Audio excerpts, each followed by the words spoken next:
explain why the beginning of this game may have great importance? Yeah. You want to be the team setting the Yeah, everyone wants to be a team that kind of sets the tone. But, I mean, something that we understand is that it's a heavyweight fight. So if they punch us, we'll brush it off, get back up, and we'll throw our punch. And then we'll just see who recovers better from that first punch.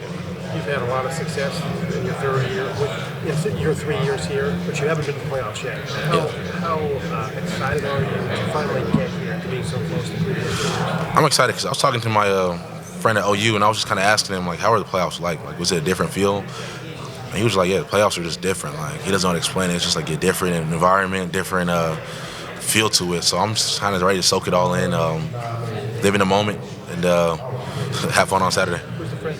Trey Brown, corner OU. How would you say your year has gone? For a finalist, it's been a great year, but how would you describe it? I think it's gone really well. But starting from that Rose Bowl last year and the conclusion of it, Coach Mick just kind of sat me down, told me that I have a lot of talent, just have to bring it out, be consistent every day. So I think going into the offseason, just want to be consistent. Everything I do, want to be a good leader for the younger guys. So I kind of set my work ethic at a different level. And then it's kind of cool to see you reap the fruits of your labor, I would say. So this season's kind of been surreal, blessing, really humbling. And I'm excited to just see what these next couple weeks hold for the whole team. And I know your mind is not on anything beyond this game, hopefully the next game. But you're not blind to what the draft talk and all that stuff. Is there an urgency? Most people expect you to go. Is there an urgency for you to make the most of this opportunity? I wouldn't say it's an urgency. I think it's just I kind of feel like I owe it to the younger guys, the older guys, to be at my best. So I don't really worry about my situation sometimes. I kind of feel it's weird. I worry about the other guys. I mean, the seniors who might be their last game, the younger guys who kind of look up for leadership. I think I just have to be at my best, so just to do my part in the way everything plays out. Have you been thinking about that yet? I haven't had a chance to sit down with my family because, the season just goes so fast, and it's just, you never really have a chance to just press pause and kind of bask in the moment, Did your family come out, or will they be out? Yeah, they'll be out. They'll get out here maybe Thursday, Friday. Okay, so tomorrow you have Christmas without them. Yeah. It's a weird, not typical. It's happened before. Cotton Bowl, I guess. Cotton Bowl was cool because I was actually in my city. That's right. Yeah, so Cotton Bowl was cool. So it's just been a second year having really the first year actually, because we flew out last year on Christmas, so we kind of did Christmas a little bit. So it's really the first year that we haven't been together as a family. But I'm grown now. Video clip just say like Merry Christmas or Happy Holidays. Okay. Go Bucks, something like that.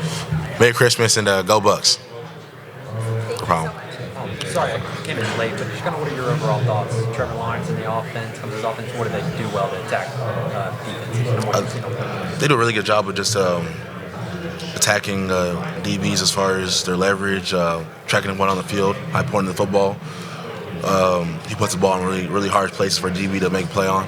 So just for us, it's about being detailed in our technique and being violent at the catch point. Aside from Justin, of course, is Trevor Lawrence the best quarterback in the country? Yeah, I think he's up there. He's in the top tier quarterbacks. Also, you have him, Joe Burrow, Jalen Hurts. I think all the playoff quarterbacks are really good. Jeffrey, one of the things that when people look at Clemson and they say, boy, they've won 28 in a row and they're national champs and they've been at this level a lot, how confident could they be, right? I mean, of course, they've been here, they've done that. Yeah. You guys know what's up. Yeah. How confident are you all?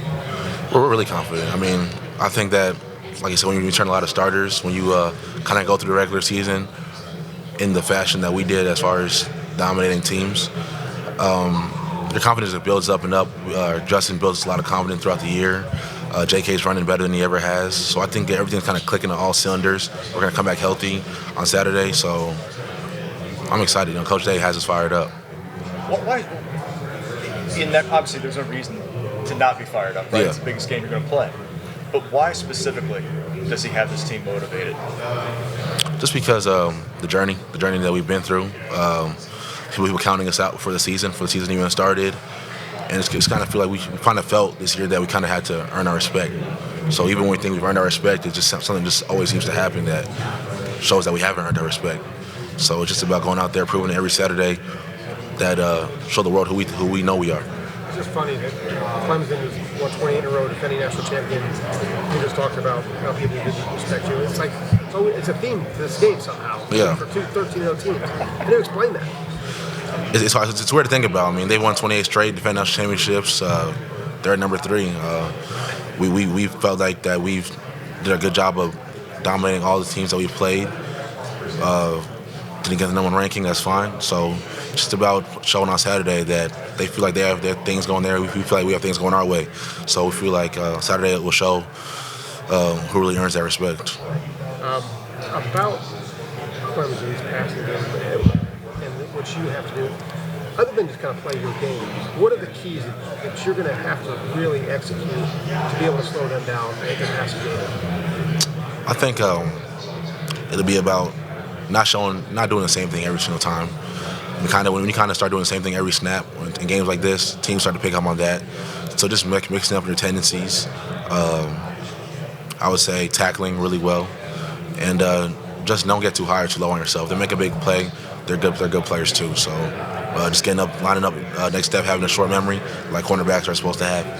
The change, until this year with Jeff Okudah, you guys pretty much did play the same way. Yeah. All the time with the press coverage. How much has that really helped to mix in the zone, mix in different things? It's helped a lot just because, I mean, it's been a lot of coaches that come up to our defense staff after the game and just tell them that they didn't know what we were in. So it's just about mixing it up and kind of being really versatile and things we're able to do. And Jeff obviously has got 2 jobs on his mind, Jeff Okudah. Yeah.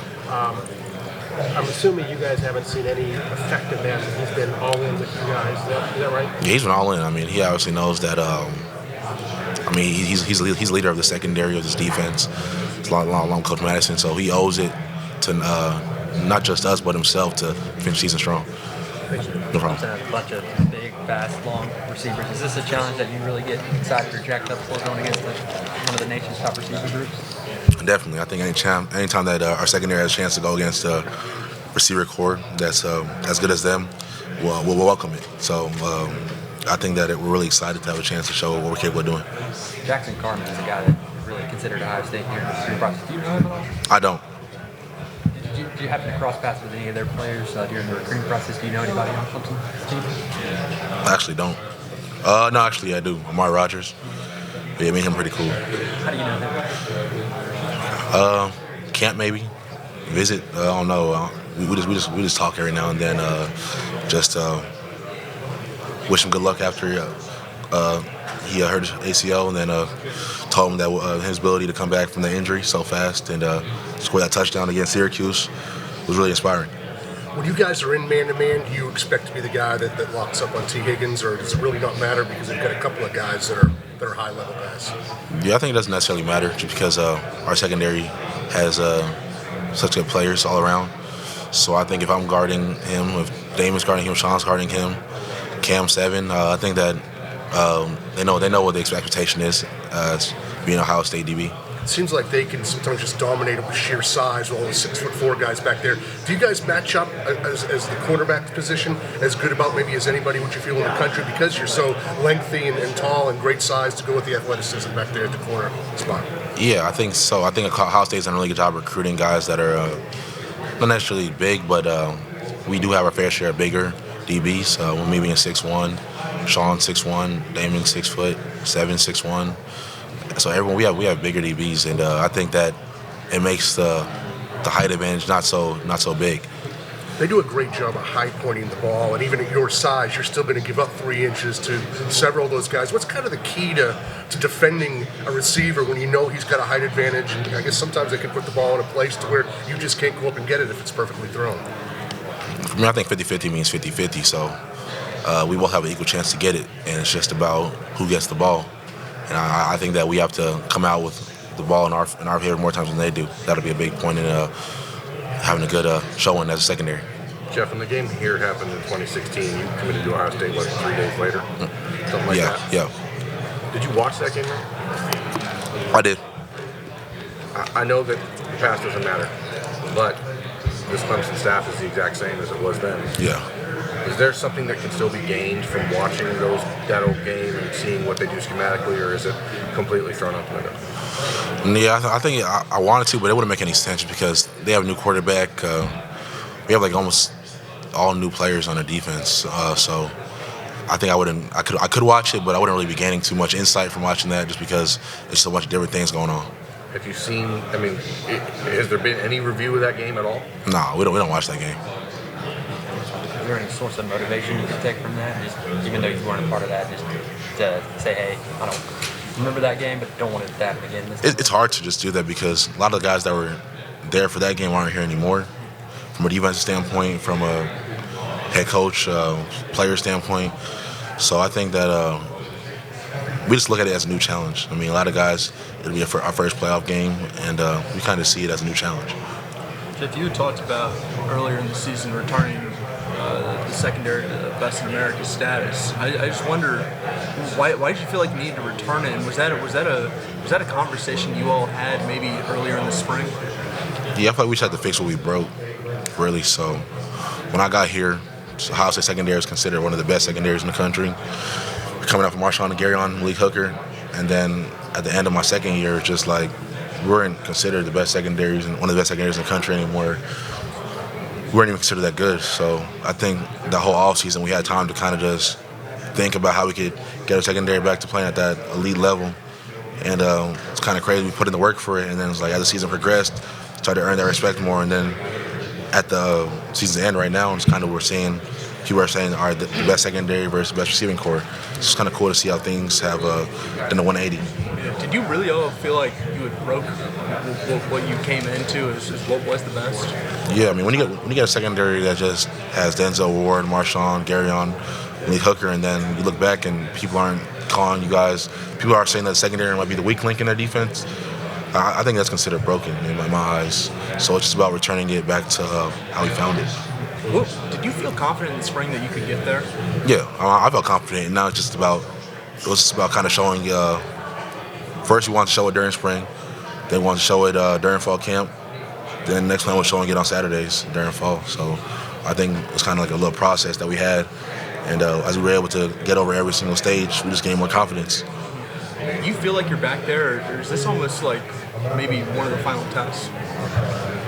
I feel like looking at the numbers, looking at what we've been able to accomplish, I feel like we're there. It's just now about every challenge from now just further validates what we believe to be true. And that's that you're the best? That we're the best in America, B.I. Appreciate it, Jeff. So you reached out to Amari after he came back from ACL. Yeah. What compelled you to reach out?